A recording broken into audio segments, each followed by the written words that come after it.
just probably help with, but a little bit about the presentation first. To say that this is about project managing the process, okay? About giving you the tools and techniques, hopefully, to help in the process of getting organizations back up and running safely. It's not a prescriptive list of actions and risks, but we'll talk about how we might facilitate gathering those together. My background, for 20-something years, I was involved mainly with capital and change management projects, including working on nuclear sites. And I spent 7 years at sea also as a marine engineer. So I've declared myself as a lockdown level ninja. Spent 14 years training for it. Although after the last 6 weeks and many trips to the fridge, I probably look more like this kind of ninja.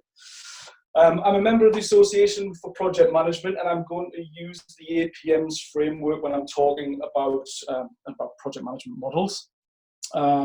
And I've been facilitating APM accredited training since 2017, which is also when I set up Pentagon Assurance.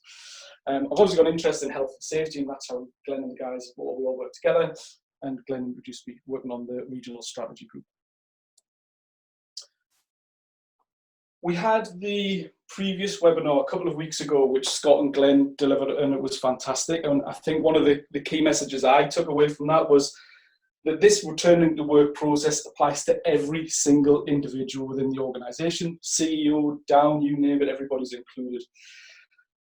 And what really hit me was that obviously all humans have emotions. Okay, nobody's invincible, nobody's resilient to all of this. And one of the things after 6 weeks in lockdown, we're probably all struggling with a little, is the lack of perhaps motivation, maybe starting to get eroded. And nobody has all of the answers. Okay, so confidence might not be that high also. Glenn talked at depth about capability and opportunity using the Mitchie and West model in the first webinar, and how that might support intervention opportunities and deliver behavioural change. So I'm going to just try and tie into that presentation that Glenn and Scott delivered a little bit, and I'm going to talk a little bit more about motivation in the context of a project team. So over on the left-hand side is a Maslow model. Most people probably recognise that, and how it's built up in terms of motivations of individuals and individuals playing their part within a team. So at the bottom of the pyramid, we have the physiological or the basic requirements for individuals. So think about things like air, food, water, things we all need obviously to survive and live, but also think about sleep. So over the past 6 weeks, it's kind of been widely reported. Most people, certainly I have, experienced disrupted sleep, some crazy dreams you may have had as well. And that's inevitably going to impact us whilst we're currently in this phase of working from home, but it's not going to disappear overnight as well. So the physiological impact on individuals is something we need to think about when we return to work. Some of you might have seen this model with Wi-Fi and toilet paper added at the bottom too. Hopefully those issues won't be a problem going forward. We've next got safety. So safety is about the home, income, and your physical safety from risks of things like fire, for instance. So naturally, given the situation that we all find ourselves in, who isn't going to have health concerns returning to their place of work? People are going to have concerns about things like potentially taking contamination home if we've got a high footfall of people in the workplace. Those are the sort of things that might play on employees' minds. The next impacting motivation is love and belonging. So think about family, friends, camaraderie. Inevitably, we've all in some way, over certainly the last 6 weeks in the UK, been affected by that in some way, so further eroding our motivational aspects.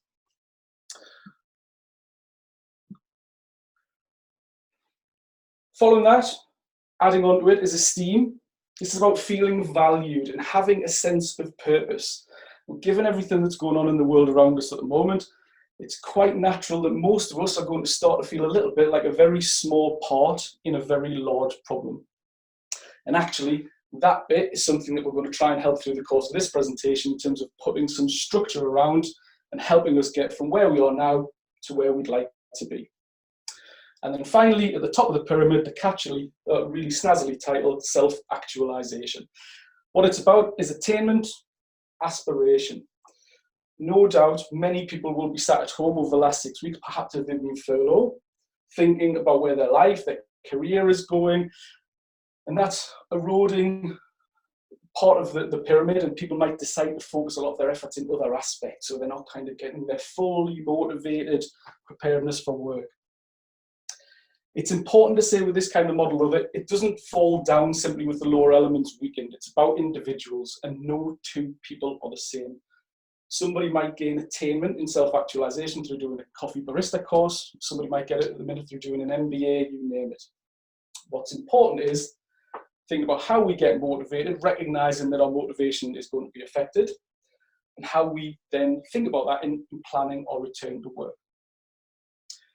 And some far cleverer people than I have been putting some thought into that. So, the two gentlemen on your screen, apologies, the images aren't great, but they're the best I could find.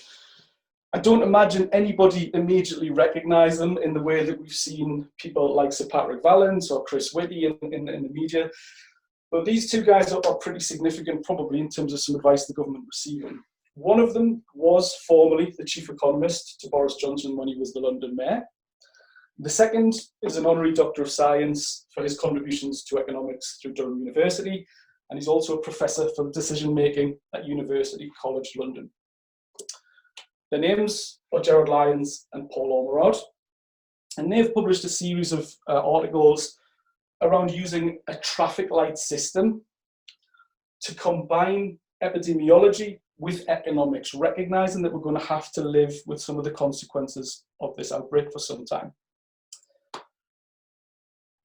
The traffic light system is looking at something like red being increasing the number of shops that can open and implementing safe systems of work or personal protective equipment. One of the examples they gave might be hairdressers start to reopen, but we need things like face masks and other potential personal protective equipment issued. Then we move to a stage of amber, which is allowing further private car travel, was their example. And then green might be managed social gatherings, so things like football matches. Naturally, all of this is a function of time, and we'll talk about scheduling later in the presentation.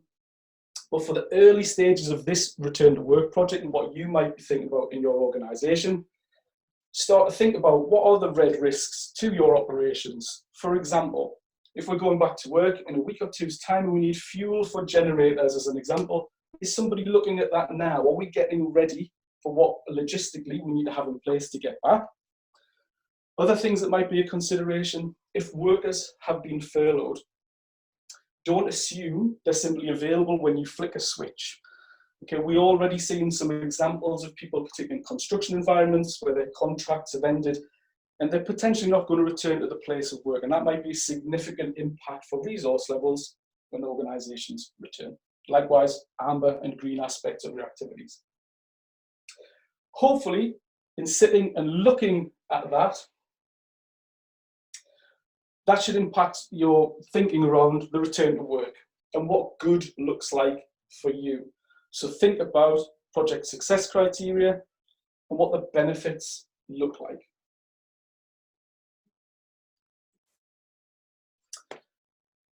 I said at the start, I'm going to use the APM's framework of a project.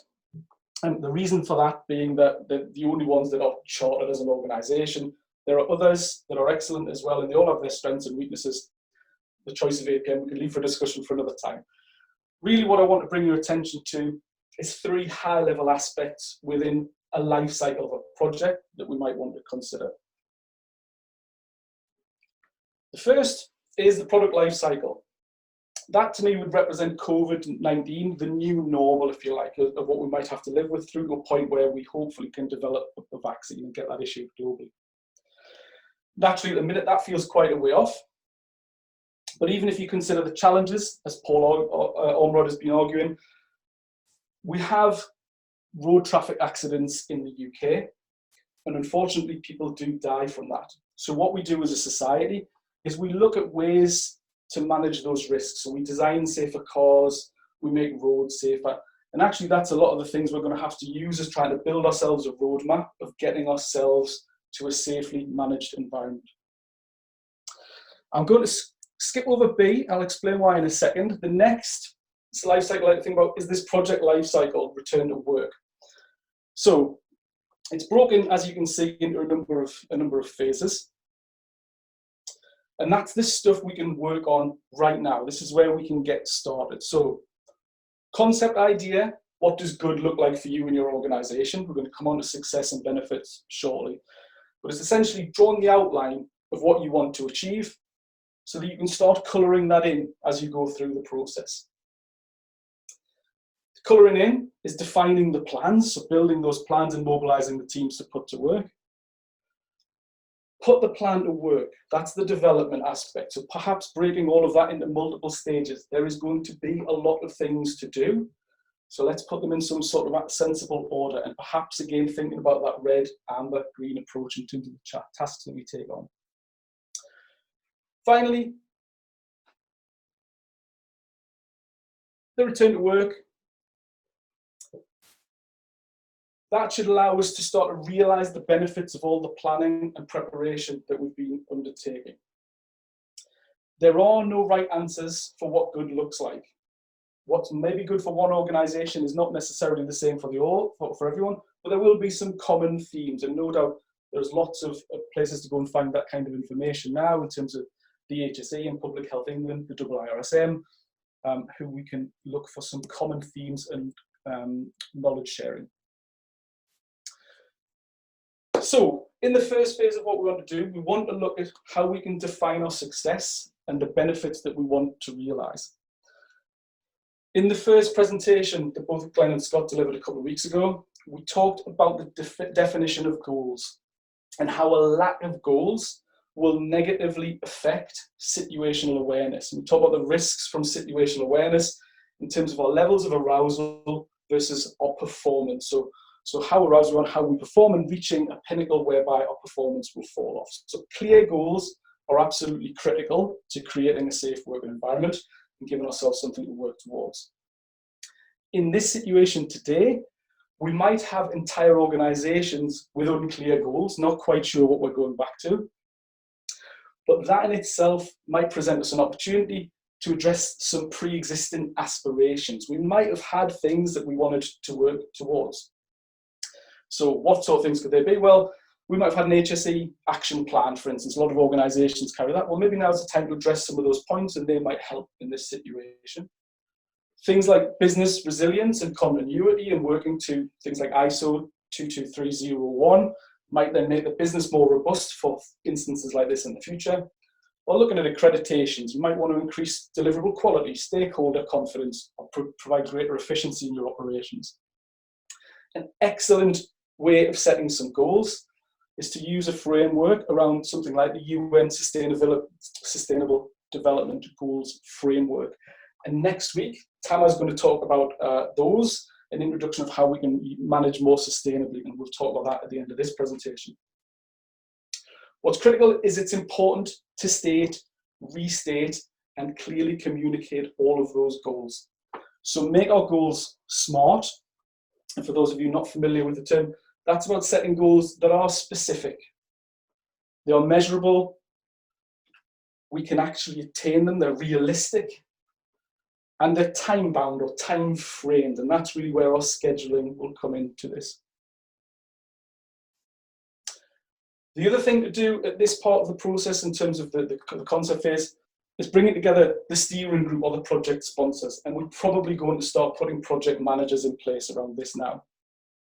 The picture of the baby, if anybody's wondering why it was there from the start, we want the rock stars in this team. We don't want to completely put them all into one team and then dilute them through. We want to then dilute them through the organization. So the baby's picture, we all want to be a COVID-19 rock star. And it's great to draw the picture in an outline, but we need to color it in.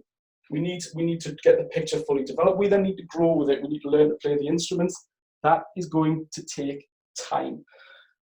And you might not get the same performance from people post-COVID-19 in this situation as you were getting before.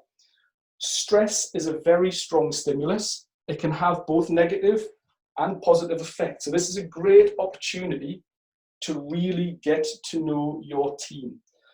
Through that, I mean looking at personality types in terms of things like Insight or Belbin, DISC, Myers-Briggs, which personality types are going to react well to this situation, and bring them together into this team. Bringing that team together in itself is going to be a challenge, and that team and others are going to go on quite a journey. So don't simply expect people to act as they did before. In many ways, you don't actually want them to. We've talked about motivational and behavioural aspects. Psychology is going to play a significant part. In a couple of weeks' time, there'll be a further webinar from Tamaz, which is then from Recovery for Life, and they're going to talk about health and well-being aspects, and Glenn will talk about that also later. But what we're looking for within the teams. So, the team coming together initially and the return to work. There is inevitably going to be some amount of fear. There may be some sense of suspicion. There might be some sense of excitement too, okay, in terms of getting back and getting normal, and we want to kind of contain and manage that. We need to think about our leadership styles in relation to each of those, and we'll come on to that shortly. What's for sure at this stage is progress is going to be slow, and we probably want that. We probably don't want to dive straight into high-paced, high-hazard activities, so we need to manage and control that and be aware of it. Development of teams within the Tuckman model. The next stage is to go through storming. Storming is the experience of resistance. It can feel quite defensive and competitive. You get some arguing and challenging some of the norms, and it can feel uncomfortable. Progress is definitely slow because of that, but it's healthy. It's good that the team goes through storming. They're starting to learn and adopt and adapt what you've put in place, perhaps. As you go through that, the team should move into a sense of norming. So this becomes an area of acceptance, team cohesion, they start to bond, there's a friendlier atmosphere. They'll be discussing problems, and the pace of progress will be picking up. That should take us to the point of real performance and performing, where the team has close attachment, trust is implicit, the team is self-solving problems, and there's open communication. It's two-way, and at this stage, performance is fast, the delivery is fast. What's unique, however, in a project environment, and specifically under COVID-19, is this team is going to constantly change. There are going to be changing people in and out of the team, so we're going to cycle through these phases in different ways. But it's also possible, and likely in the sense that we might see dynamic legislative requirements coming in, and that might be a response to the epidemiology in terms of virus peaks and other things evolving as we go through.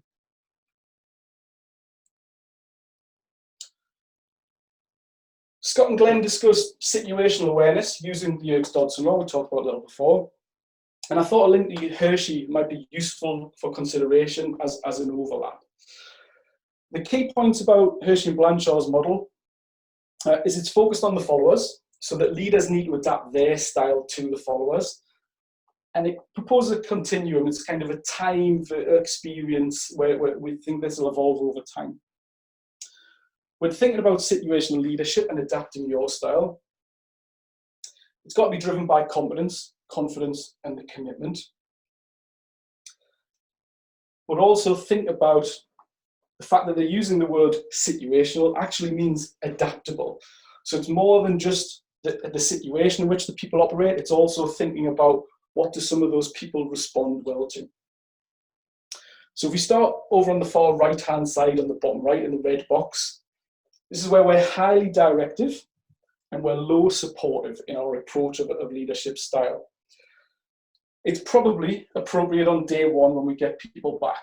So you're not asking so much as you're telling, okay? You're putting down the ground rules and you're being directive in your approach. And that should hopefully provide some confidence. We talked about fear and suspicion of the team coming back. If you're very direct and prepared, they should respond well to that.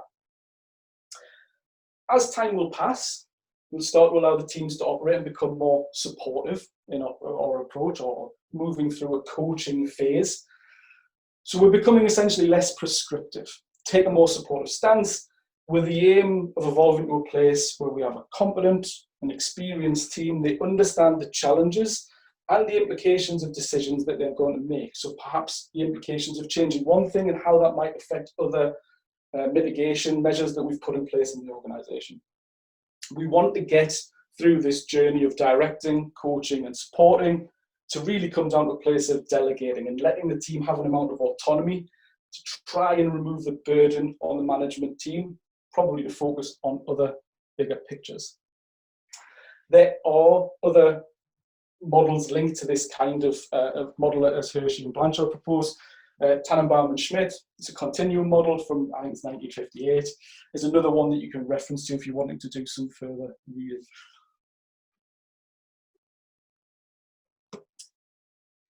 Communication then. So we talk about scheduling and what's important in situational leadership, but what's absolutely critical in all of project management is communication. It should be at least 90% of what we do in project management. Planning is essential. Not just what we're going to say, why we're going to say it, who we're going to say it to, how we're going to say it to them, but also the frequency, the content, and everything that goes with it. So, Glenn, I think, asked for everybody to bring a pen and a piece of paper to the webinar. So if I could ask you, if you've got your pen and paper in front of you, to take them and put all of the distractions around you to a side. And we're going to do a little exercise in terms of the effectiveness of communication. So I'd like you to close your eyes and just listen, tune in to my voice. I'm going to read out a series of words.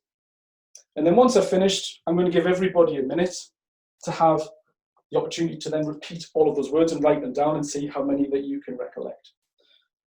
So if everybody's ready and they've got their eyes closed, ready, willing and waiting, I'm going to begin. House,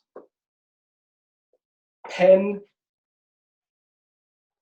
cup, star, ruler, dog, pen, window, tree, paper, pen, hotel, sky, pen,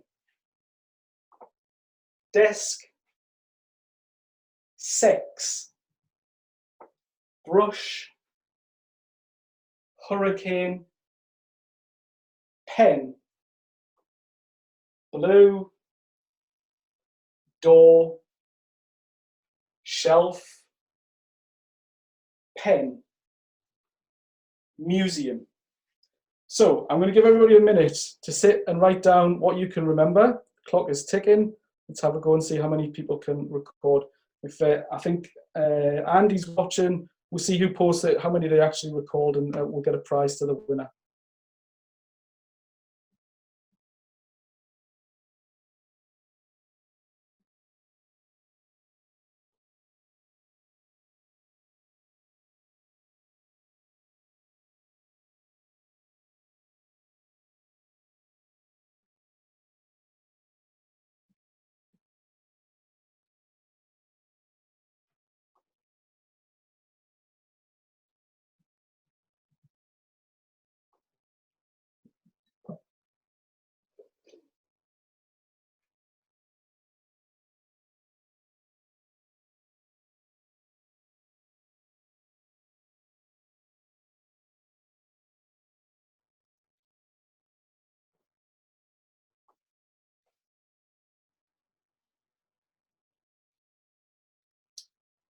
Okay, if you've had a chance to do that, I'll let you, I'm not looking at the chat box, but I'll let you pop those on, and Andy will see how many people have actually managed to recall.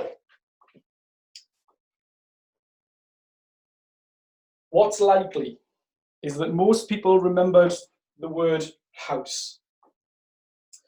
The reason that you'll have remembered the word house is because it's the first piece of communication that I issued. So I asked you to put all your distractions aside, close your eyes, tune in, pay attention, and said the word house. So that's about the primary form of communication.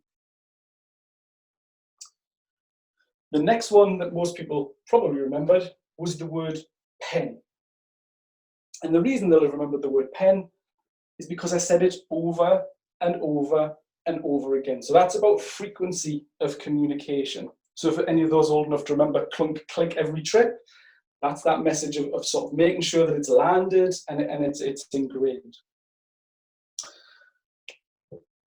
Some people have remembered sex and hurricane.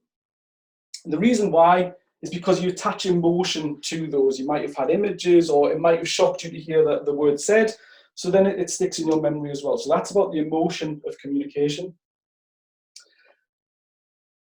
And then fewer people, again, probably remembered the word museum because it was the very last thing that I said. And that's about the recency of the communication. So 4 key aspects when thinking about communication: the primary form, the frequency, the emotion, and the recency, what you're going to use. And plan your communication, okay? Make sure that it's actually built into a plan. You check it, and you don't just simply get fatigued from over-communicating, having endless Zoom meetings for Zoom meetings' sake, etc. People are probably suffering from that at the minute. The other aspect I want to talk to you about communication is what actually makes communication effective.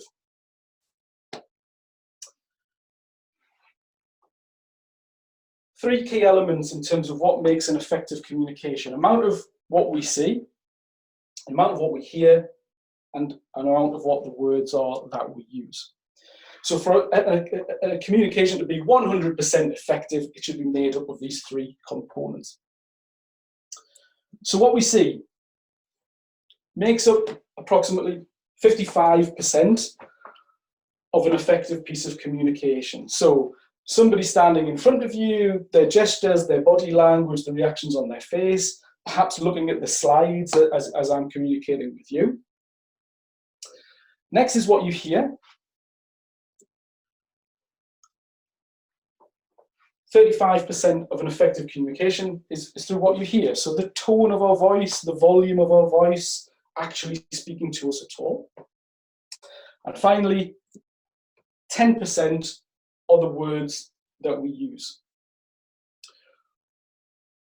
So when thinking about communication, you're definitely not going to email your organization out of this situation in only using words.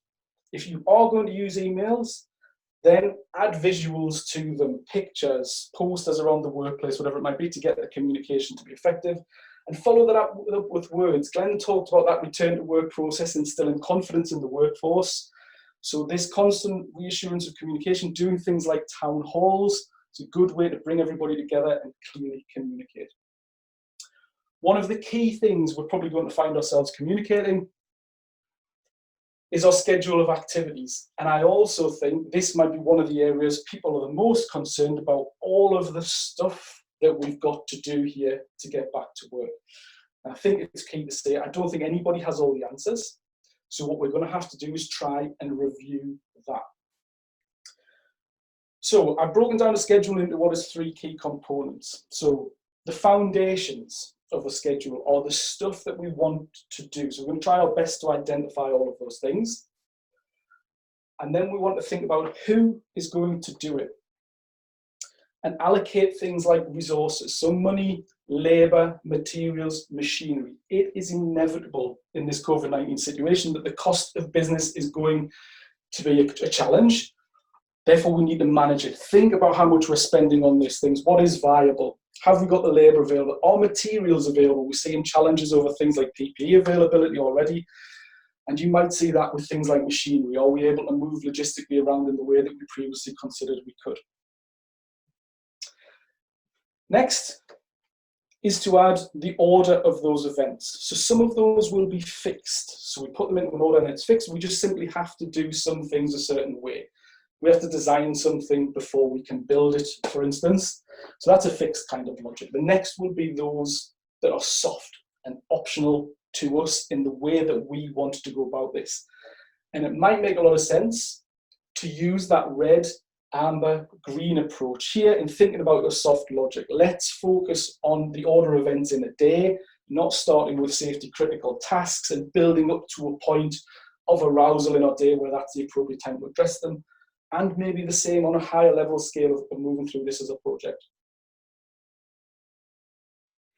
The other thing to consider in putting this network together in terms of the order of events, if, for instance, your staff have been furloughed and they're coming back to work, it's inevitable, we talk about the reduction potentially in their motivation, but their work hardiness will also have decreased. So don't expect the same levels of performance as what you would have got before. Their muscle memory, if you like, their practice, their motivation is eroded. So be realistic in your scheduling in terms of timeframes allowed for tasks. You might also want to do things like increase breaks. You're going to probably stagger breaks in the workplace. Think about warm-up times, etc.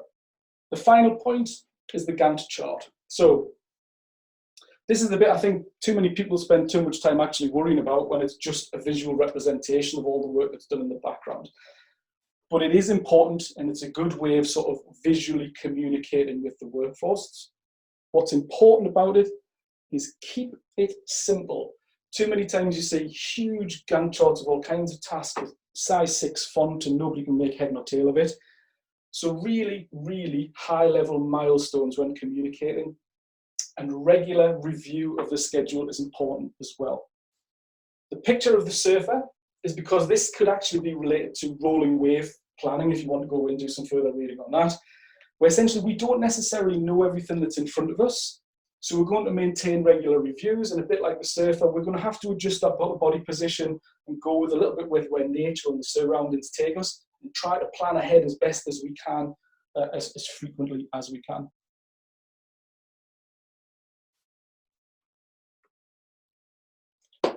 What's important, however, when planning and scheduling all of these tasks is not to undermine quality. And we've probably already, in a health and safety sense, seen an erosion of quality to some extent. If you look at the fact that, you know, Housewives, as great as it is, can provide PP to the NHS, have we really got the quality checks and those kinds of things in place? The other reason to do this, just in the return to work sense, however, Glenn and Scott talked about the segregation of working and long-term memory, and those being segregated by stress. So humans obviously react to stress, and that prevents our working memory communicating with our long-term memory. So how can we help humans in that situation? Well, we can put in place systems. We can put in place checklists and processes and procedures. So we're not relying on the individual to know everything and keep that all in their head. We document it and we get them to follow that through. So quickly, what is quality in that respect then? So quality is made up of 4 aspects, and you can see them on the screen. So the first part in making sure quality is embedded within our schedule is think about who is going to do what, where they're going to do that, when they're going to do it, and how they're going to do it.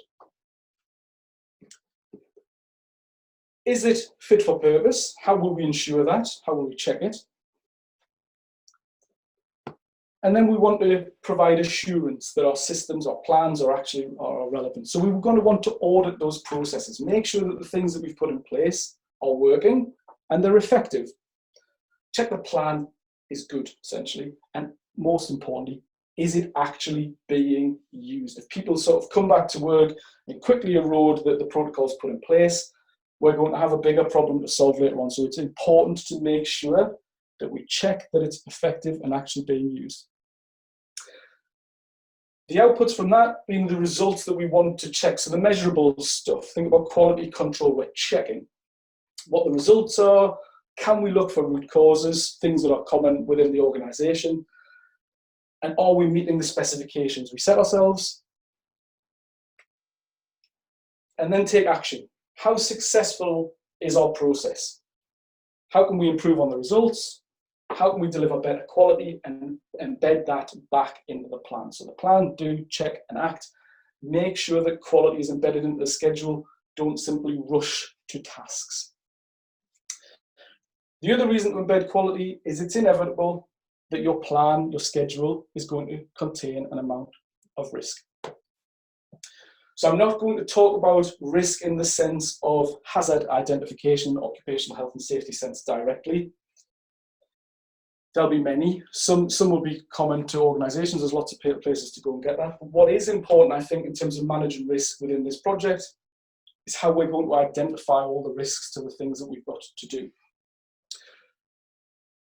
Risk workshops, I would be lying if I said they were particularly exciting, okay, unless you've got some form of structure to them. So you don't want the picture on the left of everybody in a risk workshop falling asleep.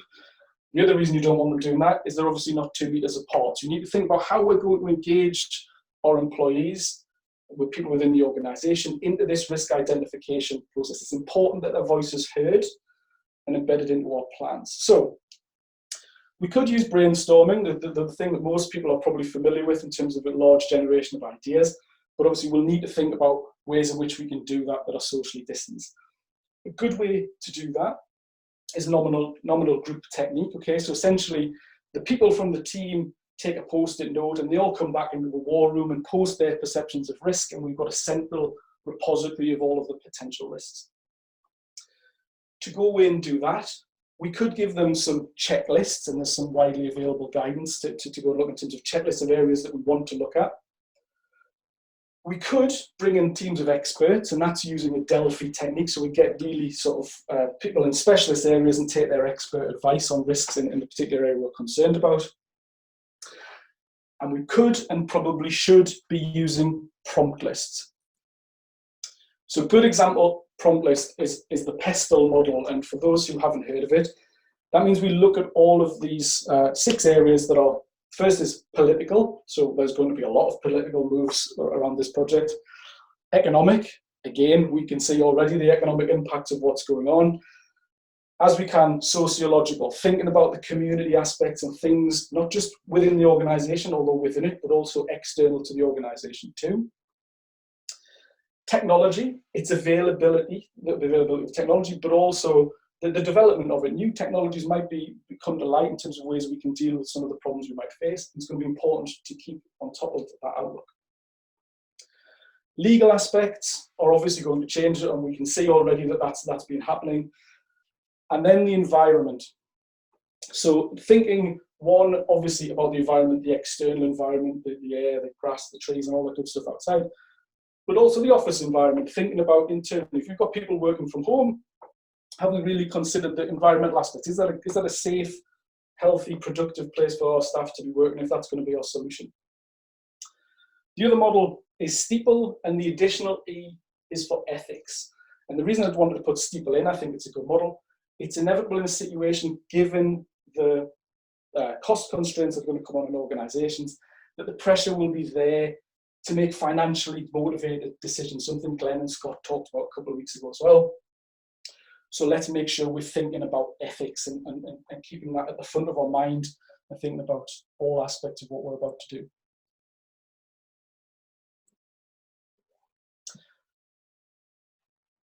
The next aspect of something that we are undoubtedly going to have to deal with is change. So we're going to have to adapt as we go through. We start off with the rock star baby, and we're all learning to become rock stars. That's going to take time. We've got to change and move through that. So what we don't want are uncontrolled changes. We need to put something in place that's relevant and fit for purpose to control those changes. So how will people in the organisation raise changes? We aren't just going to get loads of ideas raised and change them in an uncontrolled way, because that in itself might introduce further hazards. So we want a process that allows our employees to raise changes. Equally, we then need to have a process of how we're going to evaluate those changes. But we're not going to spend hundreds and hundreds of hours analysing every change request. So think about a process where maybe something gets an initial review and then goes into a further, more detailed review. So we don't add further cost burden to the organisation in carrying out a review of every single change that comes about. At the same time, keep in mind, it is important to evaluate them all and have them all come together. What's further important is then how you're going to manage the rejection of those and communicate that out. So if you decide not to make a change, it's important in terms of people's motivation and confidence that you explain why that has not been done, and it's clear to everybody, so there's no grey areas. What that's going to do alongside quality, managing risk, change control, is generate an enormous amount of information within your organization. You are going to get lots of assurance type activities, lots of control activities, lots of risk reports, lots of communication pieces going out, lots of change requests. So think about how you're going to manage all of this additional information, not to overburden people already in the organization trying to do their day job. This is not about information technology, although it's likely information technology administration will be a common risk threat, and I guess most people are probably looking at that. If not, you might now. So information management, think about the collection of information. Where is all of this stuff coming from? What is it? How is it going to be received? Who is receiving it? Do we already have standard approaches in the organization that we can adopt? And how are we going to transform all of this data into usable information? Perhaps something that the senior team can look at and use as part of our decision-making process and analyze it. We're then going to have to store all of that information. So think about whether it's, format, is it physical, is it digital, and the level of security. So think not just about clearance in terms of access control, but also its security in terms of flood and fire, perhaps. But also, if you're going to start taking temperature readings of your employees as they enter the workplace, then there needs to be data protection requirements around that, and make sure that those are in place. What you want to actually store, and who has responsibilities around the information. Dissemination is just a fancy word for sending stuff out. This is your communication plan in action. So who has access to, and how do we control the effective distribution of all of that communication? We want to manage, obviously, the sensitivity of something. We don't need everything going to everybody. We want to make sure the right things are going out, so keeping a track of version control. And I've put communication plan again because I can't emphasize enough how important it is to actually have a plan of all of your communication related to this project documented.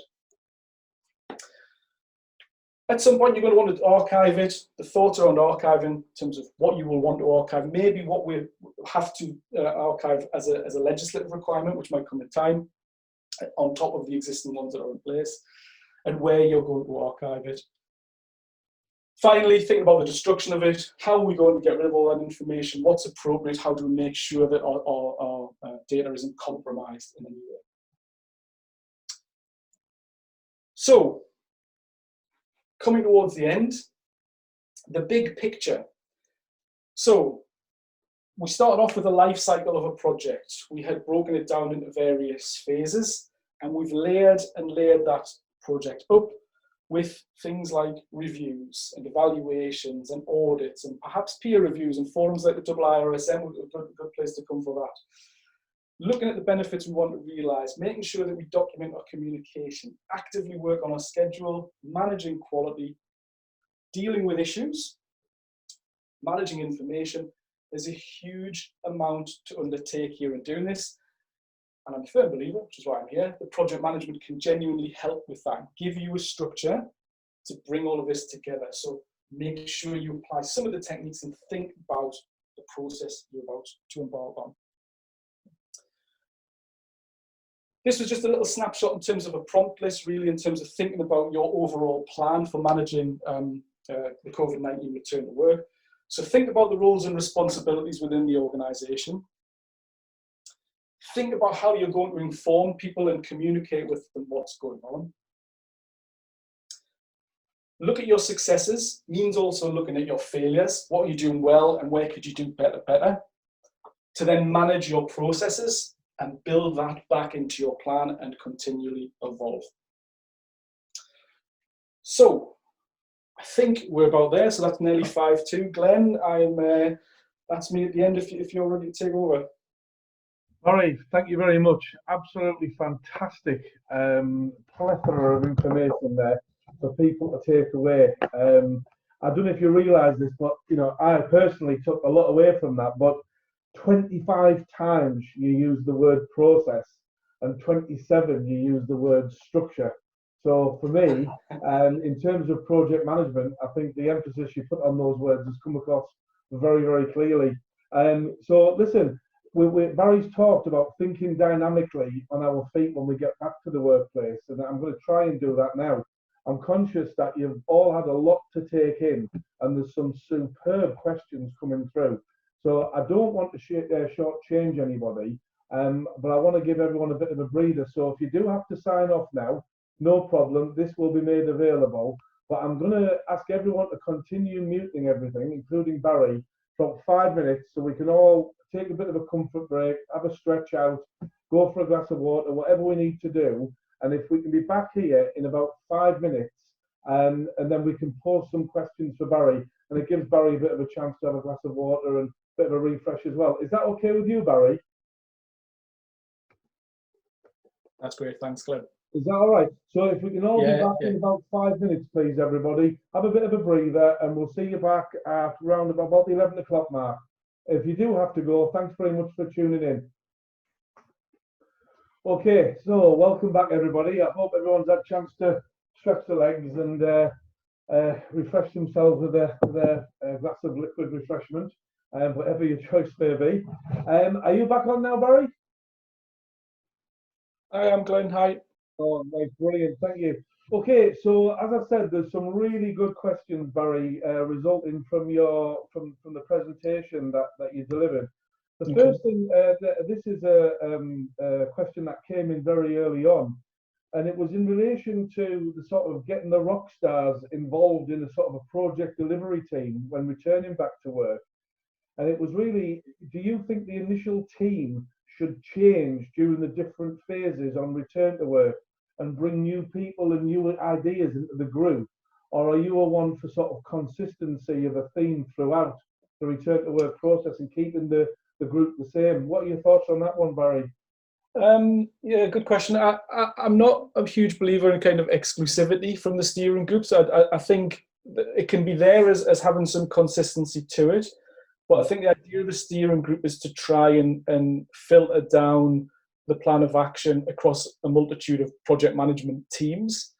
So I think where it's appropriate about bringing those teams into the steering group and giving them exposure to that when it's appropriate is a very good idea. Obviously, new ideas and trying to help that sponsorship team learn new stuff makes a lot of sense. So yeah, I think it should be open. It's a bit like we talked about the role and wave planning is we're going to need to be adaptable because we don't know all the answers now. No, very, and I think it links in with another question relating to, do you have any tips to help businesses get more comfortable with the sort of rolling wave planning when most will be used to setting projects up with a defined end goal? I mean, it's a case of, how do you know what to do when nobody knows what to do? And it's a moving target, there's no end game. So do you have any tips to help businesses to get more comfortable with that rolling wave process, Barry? I think the best tip for that is to work at a high level and keep the end game in mind, really. So we talked at the end about what the big picture looks like is really no matter what we do here, that the idea is to try and minimize the spread and infection of our employees with COVID-19, isn't it? So I think is keep the milestones high in terms of what you're tracking as a schedule, but then also make sure that you review that regularly and you filter down into the project teams to make sure that the subsequent plans are in fact communicating with that headline plan. So I think it's about keep the focus on the big picture and make sure you're regularly reviewing it and really reviewing it, not just doing it through a Microsoft project platform on somebody's screen that nobody actually looks at. Is get it out, get visual, get people around it. Oh, right. No, excellent. Yeah, see. And another one coming from Dr. Chun, who I know is over in Hong Kong. Good evening, good afternoon, Dr. Chun. Thank you very much for dialing in again. It's great to have you on board. A question that you've posed to Barry. Information has been changing all the time. What are the principles to applying change management to information management? So it's that sort of boundary between, you've got the information, but there's obviously, with it being a constantly moving target, how do you apply change management to information management processes, I think is what the doctor's alluding to there. Yeah, I think it's an excellent question for sure, and it is tough. We're definitely all facing that challenge. I've seen somebody else had made a comment in relation to that COVID's now obviously RIDDLE reportable as well, Yeah, and yeah, how will we manage that in the NHS, etc. I think the principles of change management, it's really about tying that back to that project sponsorship team and making sure that this is highlighted as a risk, the fact that we've kind of got this moving famine, if you like, in terms of a moving feast of information constantly evolving. So how are we going to bring that to the sponsorship team and make sure, again, regular review and keep checking it. So it's about thinking, are we compliant to the headlines, and then filtering that down in a more probably targeted fashion, but keeping it on the radar of that sponsorship team. The principles apply as any change, I would say, but it's undoubtedly a challenge in terms of the frequency information's coming at us at the moment. Yeah, yeah, and I suppose really it's having that management of change process in place to start with as well, so everyone knows what the process actually is. No, again, definitely. Yeah. Glenn, just another point on that. One of the things, sorry, just I was thinking as well. I think the other part that's important in terms of information management is to validate where you're taking that information from. So in terms of looking at who the authorities are that you really want to be paying attention to, and we're not just all knee-jerk reaction to what we see in the press tomorrow or the day. It's kind of thinking about really where we're looking to for our baseline of performance. What have we got to do? And I suppose resisting the temptation to give a quick answer to somebody as well. Exactly. Yeah, no, brilliant. And the final one, Barry, because I am conscious of time now, but I think another really good one. Have you come across any new, useful and user-friendly technology tools that can help with project management, in particular, considering remote working? They may not even be around these tools yet, and sort of social distancing. Derek's suggesting that they've started using Microsoft Planner, Microsoft Team, and Yammer. Are there any other good things you'd recommend? I quite like Smartsheet for planning. It's very like Microsoft Project, but I find it a bit more user friendly for resource management. One of the other bits of software I've come across that I think is really good in terms of bringing a team together and cascading information was Adobe Connect. In terms of provides a forum, that might be a really good way to host a risk management workshop. You can break out into teams on there, bring it back and facilitate it centrally, so you don't have to all be in the same physical place. You can do that virtually. But there are loads, Glenn, and some of them they've all got their pros and cons. I think for me, what's important about technology solutions, obviously they can have the benefits, is making sure they're used and then brought out into something that's visible and usable to the workplace.